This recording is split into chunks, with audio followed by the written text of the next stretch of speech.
নবীর যুগে ছিল না, সাহাবীদের যুগে ছিল না, তাবেঈনদের যুগে ছিল না, তাবেঈনদের যুগে ছিল না, খেলাফতের রাশিদের যুগে ছিল না, খেলাফতের উমাইয়ার যুগে ছিল না, খেলাফতের আব্বাসীদের যুগে ছিল না। সর্বপ্রথম মুসলিম সমাজের মধ্যে এই অভিশপ্ত ধারা চালু করেছিল তাতারীরা। তাতারী চেঙ্গিস খান, এই চেঙ্গিস খানের চালাচালনা যা ছিল এরা মুসলিম সমাজকে ধ্বংসস্তূপে পরিণত করেছিল। মুসলমানদের খেলাফতের প্রাণকেন্দ্র রাজধানী বাগদাদকে দখল করেছিল। মুসলিম ভূখণ্ডকে তছনছ করে দিয়ে মুসলমানদেরকে দখল করে নিয়ে মুসলিম সমাজের মধ্যে সর্বপ্রথম সেই তাতারীরা চেঙ্গিস খানের প্রবর্তিত আইন, আল্লাহর আইন উৎখাত করে তারা চেঙ্গিস খানের বানানো আইন, চেঙ্গিস খানের সেই বানানো আইনটা ছিল বিভিন্ন ধরনের আইনকে একত্রিত করে তার নিজস্ব একটা আইনের বই, একটা আইনের একটা পাতা, যেটাকে ইতিহাসের পাতায় নাম পাওয়া যায় ইয়াসিন। এই ইয়াসিনের বিধান অনুযায়ী সর্বপ্রথম মুসলিম সমাজের মধ্যে এই অভিশাপ প্রবেশ করেছে তাতারীদের মাধ্যমে। আল্লাহ পাক রব্বুল আলামিন মুসলমানদের এই সকল পূর্বপুরুষদের উপর রহম করুন, তাদের কবরগুলোকে জান্নাতের বাগানে পরিণত করুন। যারা তাতারীদের এই ফিতনাকে মোকাবেলা করেছিলেন, এই ফিতনাকে মোকাবেলা করতে গিয়ে লক্ষ লক্ষ মুসলমানকে শাহাদাতের রক্ত দিতে হয়েছে। তাতারীদের এই ফিতনাকে মোকাবেলা করার জন্য যুগের আলেম সমাজকে শাহাদাতের রক্ত দিতে হয়েছে। যুগের শাইখুল ইসলাম ইবনে তাইমিয়াকে ছয় বার মুক্ত হতে হয়েছে। ওলামায়ে কেরাম রক্ত দিয়েছেন, জীবন দিয়েছেন, কারাবরণ করেছেন, আত্মত্যাগ স্বীকার করেছেন। শেষ পর্যন্ত আল্লাহর জমিন থেকে চেঙ্গিস খানের তাতারী ফিতনাকে নির্মূল করে ফেলেছে।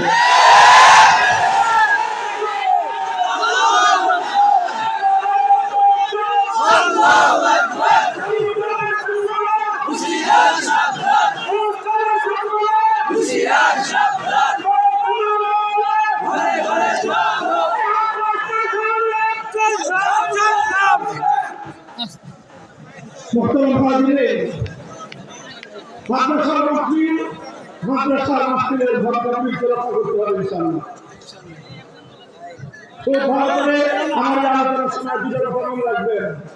উদুল্লাহ সাবিল রব্বিকা বিল হিকমা, যে কথা বলতে হবে হিকমতের সাথে। হিকমতের সাথে কথা বলা হচ্ছে এটা যে সত্য কথাকে গোপন করা বা উচিত কথাকে এড়িয়ে যাওয়া, এর নাম হিকমত নয়। এটা হিকমতের মানে অপব্যাখ্যা। হিকমত রক্ষা সেই কথাটা যেখানে যে যেইভাবে বলা উচিত সেইভাবে বলা। হিকমত রক্ষা যেখানে যেই কথাটা যেইভাবে বলা উচিত সেইখানে সেই কথাটা সেইভাবে বলার মধ্যে হিকমত। আমরা একটা কেন্দ্রীয় একটা মাহফিলে আছি। আমি শাইখুল হাদিস আল্লামা আজিজুল হক রহমাতুল্লাহ আলাইহি সন্তান। কেন্দ্রীয় পর্যায়ে আল্লাহ রাব্বুল আলামিন আলেম সমাজের পক্ষ থেকে মুখপাত্র হিসেবে কিছু কথা বলার দায়িত্ব এবং সুযোগ আমাকে দিয়েছেন। কাজে আমি যেভাবে রাষ্ট্র সমাজের অসঙ্গতিগুলো জাতির সামনে তুলে ধরি, আমার জায়গাতে এসে যে কোনো জায়গায় যে কোনো কথা বলবেন না, ইহার জন্য কিন্তু আমি দায়ী থাকবো না। কথা বলতে হবে অবশ্যই সত্য কথা। যে যেই কথার ভাগ নিতে পারবেন তিনি সেই কথা বলবেন। আপনি হলেন তিন মনোতলের কথা বলতে গেলে ঝামেলা হবে, সমাজের শৃঙ্খলা দেখা দিবে। এই জন্যই বিচারা খুব লক্ষ্য রাখবেন, আমার দ্বারা আপনারা কেউ আবার ভুল মেসেজ দিবেন না। আমরা যদি এই সকল কথাগুলি না বলি, সমাজের অসঙ্গতিগুলি আমরা না বলি, যে সমস্যাটা সমাজের মধ্যে বর্তমানে বিরাজমান, সেটা আজকের জাহিরি সমাজ ব্যবস্থা আলেম সমাজের কাছ থেকে নেতৃত্ব সুলভ কোনো আচরণ সহ্য করতে পারে না। আপনারা বুঝেন, তাহলে আওয়ামী লীগের বিরুদ্ধাচরণ করেন। আওয়ামী লীগের মূল সমস্যাটা হিসেবে বুঝতে পারেন। আওয়ামী লীগের মূল সমস্যা হলে তারা হুজুরদেরকে দাওয়াত দিবে, হুজুরদেরকে খাওয়াবে, হুজুরদেরকে ইমামতের চাকরি দিবে, প্রয়োজনে মডেল মসজিদ করে সব জায়গায় হুজুরদেরকে চাকরি দিবে। হুজুরদেরকে হাজার কোম্পানিতে কোনো সমস্যা নেই, দাওয়াত খাওয়াইতে সমস্যা নেই। সমস্যা হলে তাদের এক জায়গায় হুজুরদেরকে তারা নেতৃত্বের আসলে দেখতে চায়। এই জায়গায় সমস্যা আপনি সামনে এসেছেন এই আলেম সমাজকে হুজুর হিসেবে নয়, আলেম সমাজের নেতৃত্ব মেনে চুপ করো। আরে ভাই কথা কইতে ভাই চুপ করে থাকে। গেঞ্জাম করবে না। তারা শুরু থেকে ইসলামী দল না, কিন্তু ইসলাম এবং আলেম আমাদের নেতৃত্ব নিয়ে তাদের গায়ের মধ্যে এলার্জি ছিল। আস্তে আস্তে এতদিন কোনো সমস্যা আছে? ধর্মরা কাছে কিছু সমস্যা। ধর্মরা আসলে কি করবা? ইসলামী ধর্ম। এই এলার্জি শুরু করে যারা যারা বিএনপি রাজনীতির সাথে সম্পৃক্ত আছেন, ভালো করে আপনারা দলের চিকিৎসা করাবেন।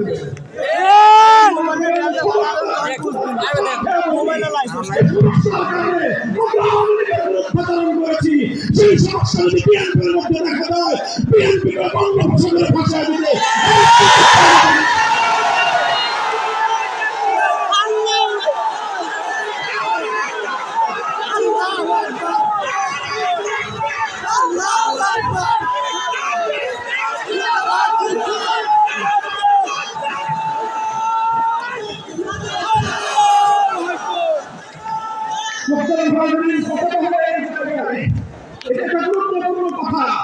সেটা হলো সমস্ত আলেমরা একভাবে কথা বলবে না। কিছু কিছু আলেম এই কথা বলতে হবে, এটা উচিত। সমাজের প্রত্যেকটা অসঙ্গতি নিয়ে কথা বলবে। বাবার ব্যবসা বাণিজ্যের মধ্যে যদি কোনো ধরনের অনিষ্টমিক কালচার, কোনো ধরনের অনিষ্টমিক রীতিনীতি মুসলমানদের ব্যবসা বাণিজ্যের মধ্যে দেখা যায়, আর সমাজকে মসজিদের মেম্বারে বসে সেই ব্যাপারে সতর্ক সতর্ক করতে হবে। মানুষের বাবার অনুষ্ঠান, বিয়ে শাদী, মানুষের পারিবারিক অনুষ্ঠানের মধ্যে যদি ব্যাপকভাবে ইসলাম বিরোধী নাজায়েজ কার্যকলাপ হতে থাকে, আলেম সমাজের দায়িত্ব হয়ে দাঁড়াবে সমাজে এই ধরনের পারিবারিক আচার অনুষ্ঠান, বিয়ে শাদী, অসঙ্গতিগুলো নিয়ে, সেখানকার নাজায়েজ কর্মকাণ্ড নিয়ে মানুষকে সতর্ক করা। মানুষের ব্যক্তিগত আখলাকের মধ্যে উদাহরণ দেখা যায়, মিথ্যাচারিতা, ধোঁকাবাজি, প্রতারণার মতো এই ধরনের অসৎ চরিত্র যদি মানুষের মধ্যে দেখা যায়, আলেম সমাজের দায়িত্ব হবে এই ব্যাপারে মানুষকে সজাগ করা। মানুষের মধ্যে ছোটরা যদি বড়দের অসম্মান করতে থাকে, ছোটরা যদি বড়দের সঙ্গে বেয়াদবি করতে থাকে, সন্তান যদি পিতার অবাধ্য হতে থাকে, সন্তান যদি মায়ের অবাধ্য হতে থাকে, তখন আলেমদের দায়িত্ব হলো সমাজকে বড়দের সন্তান সম্পর্কে সজাগ করা, পিতামাতার হক সম্পর্কে জাতিকে সচেতন করা। মানুষ যদি ইসলামের জরুরি বিধানগুলো ছাড়তে থাকে, নামাজের প্রতি গুরুত্বহীন হয়ে যায়, হক খরচ বড় করে হক করে না, যাকাত খরচ বড় করে ঠিকমতো যাকাত দেয় না, রমজান মাসে ঠিকমতো রোজা রাখে না, এই সকল ফরজ বিধান সম্পর্কে জাতিকে সজাগ করা, সতর্ক করা, নসিহত করা, এটা আমাদের দায়িত্ব। জিহাদ খরচ হয়ে যাওয়ার পরেও জিহাদের ব্যাপারে জাতি যদি গাফিল থাকে, জিহাদের ব্যাপারে জাতির মধ্যে যদি কোনো নেগেটিভ এবং খারাপ ধারণা থাকে, তাহলে জাতি এই আকীদাকে বিশুদ্ধ করে জিহাদের সঠিক চিন্তা চেতনা, সঠিক পরিচয় জাতির সামনে তুলে ধরা, এটা আমাদের ঐতিহাসিক দায়িত্ব। ঠিক তদ্রুপ যারা রাষ্ট্র চালাবে, যারা রাজনীতি করবে, তাদেরকে মনে রাখতে হবে তাদের প্রত্যেকটি ভুল নিয়ে আলেমদেরকে কথা বলতে হবে, এবং তখনই আলাদায় কালাম নেতার মতো কথা বলবে, শুধু হুজুরের মতো না। তখন তোমাকে সেই কথা ভালো করে শুনে তোমার কার্যকলাপকে সংশোধন করতে হবে। তুমি তখন কার্যকলাপ সংশোধন না করে মামুন ভাবের উপর ক্ষিপ্ত হয়ে বাজে বেশি কথা বলে, কথা আমাদের চলছে, চলবে ইনশাআল্লাহ। আমরা যখন হকের কথা বলবো, আমাদের শূন্যতা একটাই, আমরা বলছি কোরআনের কথা, আমরা বলছি সত্যের কথা, আমাদের প্রতিপক্ষ বলছে মিথ্যার কথা, আমরা বলছি আল্লাহর কথা, প্রতিপক্ষ বলছে শয়তানের কথা। লড়াই যদি বাঁধে লড়াই করব, জীবন যদি দিতে হয় জীবন দেব। আমরা মরলে যদি জান্নাতে যাই, তার মরলে যদি জাহান্নামে যাই, তাদের যদি মরতে আপত্তি না থাকে, জান্নাতের শহীদরা মরতে কেন আপত্তি করবে?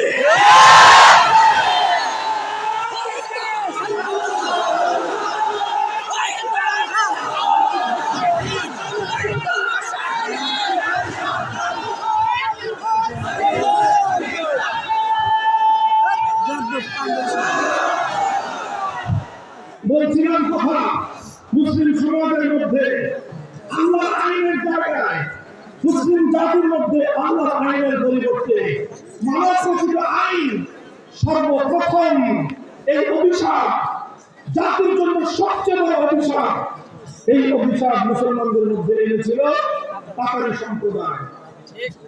চেঙ্গিস খানের আইন, চেঙ্গিস খান, যারা আল্লাহ আইনের বিরুদ্ধে আইন করে এদের সবগুলি চেঙ্গিস খানের সিল করে দিল। এরা হলো যুগের চেঙ্গিস খান। এইভাবে তারা সর্বপ্রথম এই জাত চালু করে। আলহামদুলিল্লাহ মুসলমানরা লড়াই করেছে, জীবন দিয়েছে, রক্ত দিয়েছে, রক্তের সাগর দিয়ে তাতারিদের এই অভিশাপ মুসলিম সমাজ থেকে বিতাড়িত হয়েছে। তাতারিরা এক সময় তাদের অধিকাংশ লোক ইসলাম কবুল করে মুসলমান হয়ে আবার ইসলামের সঠিক ধারায় তারা ফিরে এসেছে এবং খেলাফত ওসমানিয়া কায়েম হয়ে দীর্ঘ শতাব্দীর পর শতাব্দী পর্যন্ত মুসলিম জাতির মধ্যে আল্লাহর আইনের সঙ্গে সাংঘর্ষিক কোনো আইন, কোনো বিধান মুসলিম সমাজে, মুসলিম রাষ্ট্রে রাষ্ট্রীয়ভাবে পশ্চিমকালেও এটা গ্রহণযোগ্য ছিল না। এইভাবে চলতে চলতে 1757 সালে সর্বপ্রথম যখন মুসলিম বিশ্বের বিভিন্ন অঞ্চলে এই সময়টায় 18 শতকের মাঝামাঝি সময়ে মুসলিম বিশ্বের বিশাল এলাকা পশ্চিমা সাম্রাজ্যবাদীরা দখল করে নিল। আমাদের মহাদেশ 1757 সালে ব্রিটিশরা দখল করলো। মুসলমানদের বিশাল আফ্রিকা মহাদেশের আরব দেশগুলো, কেউ ফ্রান্স দখল করলো কিছু, ইরান দখল করলো কিছু। এইভাবে মুসলিম সাম্রাজ্যগুলো, মুসলিম বিশাল এলাকা ইতালি, ফ্রান্স আর ব্রিটিশরা দখল করে ভাগ বটোয়ারা করে নিল। আরেকটা বিশাল অঞ্চল রাশিয়ার দখলে বদ্ধ হয়ে গেল। এই মুসলিম দেশগুলো যখন পশ্চিমাদের পরিবর্তন হলো, এই পশ্চিমারা সর্বপ্রথম মুসলিম সমাজের মধ্যে সত্য ধারা চালু করলো যে মুসলমানদের সমাজে আল্লাহর বিধানগুলোকে রক্ষা করে আল্লাহর বিধানের জায়গায় ব্রিটিশ পরবর্তীত বিধান করা চালু করলো। যখন ব্রিটিশ পরবর্তীত বিধান চালু হলো, মুসলমানদের সংখ্যা কিন্তু কম ছিল না। মসজিদগুলোতে মুসলমানরা ইমাম ছিল, মসজিদগুলোর মেম্বারে মুসলমানদের সব ঠিক ছিল, কিন্তু শুধুমাত্র একটা জিনিসের পরিবর্তন হয়েছিল। সেই জিনিসটা হলো মুসলমানদের সমাজে আল্লাহর আইনের পরিবর্তে মানবরচিত আইন বাস্তবায়ন হলো। যুগের ইমাম শাহ আব্দুল আজিজ মুহাদ্দিস রাহমাতুল্লাহ আলাইহি সর্বপ্রথম ফতোয়া জারি করলেন, এদেশের মুসলমানের সংখ্যা যতই হোক না কেন, এই দেশটা এখন দারুল ইসলাম, ইসলামের দেশ নয়, এই দেশটা হলো এখন দারুল হারাম। দারুল হারাম মানে শত্রু কমিউনিস্ট দেশ, যেই দেশের আইন আল্লাহর আইন হয় না, যেই দেশের আইন ইসলামের আইন হয় না, সেই দেশে পৃথিবীর মানুষ যত শিক্ষা হোক না কেন, আইন আল্লাহ না হওয়া পর্যন্ত সেই দেশ পরিপূর্ণ ইসলামের দেশ হতে পারে না। তিনি ফতোয়া দিলেন যে দেশে কোনো দারুল ইসলাম নাই, এদের দারুল হারাম হয়ে গিয়েছে, সুতরাং এখন মুসলমানদের দায়িত্ব কর্তব্য হলো এই দারুল হারামকে পরিবর্তন করে আবার এখানে দারুল ইসলাম কায়েম করতে হবে, আবার সর্বপ্রথম আইনকে আনতে হবে, আমরা আইন দ্বারা মুসলিম সমাজকে শাসন করতে হবে। শুরু হলো মুসলমানদের এর জন্য সংগ্রাম, শুরু হলো মুসলমানদের সংগ্রাম। দীর্ঘ সংগ্রামের পথ কাটিয়ে 1757 সালের পর প্রায় 70 বছর পরে 1831 সালে বারাসতের ময়দানে শহীদ রহমতুল্লাহ আলাইহি মুজাহিদ বাহিনী গঠন করে ইংরেজদের বিরুদ্ধে যুদ্ধ শুরু করলেন, লড়াই শুরু করলেন। উদ্দেশ্য ছিল স্বাধীনতা, আর সেই স্বাধীনতা মানে শুধুমাত্র একটা ভূখণ্ডকে মুক্ত স্বাধীন করা নয়, সেই স্বাধীনতা মানে শুধুমাত্র একটি পতাকা স্বাধীন করা নয়, বরং সেই স্বাধীনতার মূল মন্ত্র ছিল জমিন আল্লাহ, আসমান আল্লাহ, বিধান করবে একমাত্র আল্লাহ। এই মন্ত্রে উজ্জীবিত হয়ে 1831 সালের 5 মে বারাসতের মাধ্যমে ক্ষুদ্র শক্তি নিয়ে শহীদের বারাকত রহমতুল্লাহ আলাইহির নেতৃত্বে জিহাদ হলো। আমিরুল মুমিনিন সৈয়দ রহমতুল্লাহ আলাইহি শাহাদাত বরণ করলেন, জীবন দিলেন, রক্ত দিলেন। আর সাথী বহু মুসলমান মুজাহিদরা জীবন দিলেন, রক্ত দিলেন, কিন্তু আল্লাহর আইন প্রতিষ্ঠার এই সংগ্রাম থেকে একজন করে প্রতিষ্ঠা হল। ওনারা শহীদ হয়ে গেছেন, জীবন দিয়ে দিয়েছেন, ইংরেজরা আমাদেরকে পরাজিত করে মুসলমানদের বুকের উপর আরো শক্ত করে বসে গেল। আবার মুসলমানরা নতুন করে প্রস্তুতি নিতে থাকলো। নিতে একসময় মুসলমানরা আবার একটা শক্তি সঞ্চয় করবো। শক্তি সঞ্চয় করে মুসলিম জাতির হাত দ্বারা আমরা লড়াই দেবেন, হাত দ্বারা আমরা নিজের খেলাবন্দির পরিচয় দেয়। কোন একজন দেওবন্দি হাজী আমদাদুল্লাহ মুহাজির মক্কির সন্তান না হয়ে দেওবন্দি হতে পারে না, কমই হতে পারে না। কে ছিল হাজী আমদাদুল্লাহ মুহাজির মক্কি? আমরা শুধুমাত্র হাজী সাহেবকে জাতির সামনে পীর হিসেবে পরিচয় করা দিয়েছি। অবশ্যই হাজী আমদাদুল্লাহ মুহাজির মক্কি যুগের সবচেয়ে বড় পীর ছিলেন। অবশ্যই তিনি সাইয়্যিদুত তায়েফা ছিলেন। আর হাজী আমদাদুল্লাহ মুহাজির মক্কি আরেকটা পরিচয় হলো তিনি আমিরুল মুমিনিন ছিলেন। তিনি আমিরুল মুমিনিন ছিলেন। তিনি একটা রাষ্ট্র ঘোষণা করেছিলেন, একটা খেলাফত ঘোষণা করেছিলেন। সেই খেলাফতের রাজধানী, সেই খেলাফতের রাজধানী ছিল থানা ভবন। কোন জায়গা? থানা ভবন। যেখানে আসামের কারণে যেখানে হাজী আমদাদুল্লাহ মুহাজির মক্কির খানকা ছিল। মুসলমানদের খানকা হল শুধুমাত্র জিকিরের জন্য কথা হবে না। রাতের অন্ধকারে তারা জিকির করতেন, দিনের আলো আল্লাহ জমিনে আল্লাহর দ্বীন জিন্দা করার জন্য তারা যুদ্ধ করতেন। আমরা আবার সেই খানকা চাই। আমরা আবার সেই খানকা চাই। সেই খানকা থেকে হাজী সাহেবের উত্তর শুনবা। রাতের অন্ধকারে আল্লাহর জিকিরের দ্বারা চোখের বস্তুতে দুধ ভাসাবে, দিনের আলোতে বাতিলের মোকাবিলায় জিহাদের ময়দানে বুকের রক্ত দিয়ে আল্লাহর জন্য বঞ্চিত করবে।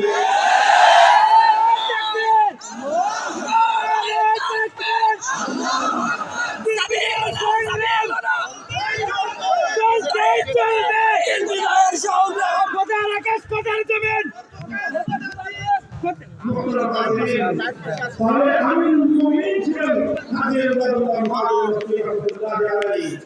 তিনি আমাদের সকল সময়কার বুঝিয়ে দিয়েছেন। তারা সকলের চিফ ছিলেন, আর তিনি আমিরুল মুমিনিন ছিলেন। তার একজন প্রধানমন্ত্রী ছিলেন হুজ্জাতুল ইসলাম কাসিম নানুতুবি রাহমাতুল্লাহি আলাইহি। তার একজন প্রধান বিচারপতি ছিলেন রশিদ আহমদ গনগুহি রাহমাতুল্লাহি আলাইহি। তার একজন প্রধান সেনাপতি ছিলেন হাফেজ জালাল শহীদ রাহমাতুল্লাহি আলাইহি। তার একটা ভৌগোলিক রাষ্ট্র ছিল, সেই রাষ্ট্রের একটা রাজধানী ছিল। সেই রাজধানীতে বসে আমিরুল মুমিনিন হাজী আমদাদুল্লাহ মুহাজির মক্কি রাহমাতুল্লাহি আলাইহি সেই যুগে আল্লাহর বিধান বাস্তবায়ন করার ফরমান জারি করেছিলেন। মানব প্রতিটি সমস্ত আইন তিনি বাতিল করে ঘোষণা করেছিলেন। এরপরে এই মুসলমানদের এই খেলাফত, মুসলমানদের এই ইমারতুল ইসলামিয়াকে ধ্বংস করার জন্য ইংরেজরা 1857 সালে লড়াই করলো, যুদ্ধ শুরু করলো। সামনে লড়াই করে মুসলমানদের এই খেলাফতের পক্ষ থেকে যুদ্ধ চালানো হলো। সেই যুদ্ধে মুসলমানদের প্রধান সেনাপতি হাফেজ জালাল রাহমাতুল্লাহি আলাইহি শাহাদাত বরণ করলেন। মুসলমানরা আবার রক্ত দিল, জীবন দিল। পারবো না, পারবে কিভাবে? ওদের হাতে বন্দুক, ইনাদের হাতে লাঠি। ওদের হাতে কামান, ইনাদের হাতে শুধুমাত্র তরবারি। এর নিয়ে যুদ্ধ করে কোনোভাবে তাদের সাথে টিকা সম্ভব ছিল না। কিন্তু টিকা সম্ভব না হলে কি হবে? ওনারা সামর্থ্যের আলোকে সে শক্ত বিন্দু দিয়ে বাতিলের মোকাবেলায় যুদ্ধ করে পরবর্তী জন্য আদর্শ স্থাপন করে। 1857 সাল সিপাহী বিদ্রোহ বলে আপনারা সকলেই জানেন। স্বাধীনতা আন্দোলনের অন্যতম ফলক। সেই সময়ে মূল কেন্দ্রবিন্দু ছিল থানা ভবন, আর মূল লক্ষ্য ছিল ইসলামী খেলাফতকে পুনরুদ্ধার করা এবং ইসলামী খেলাফতকে বাস্তবায়ন করা।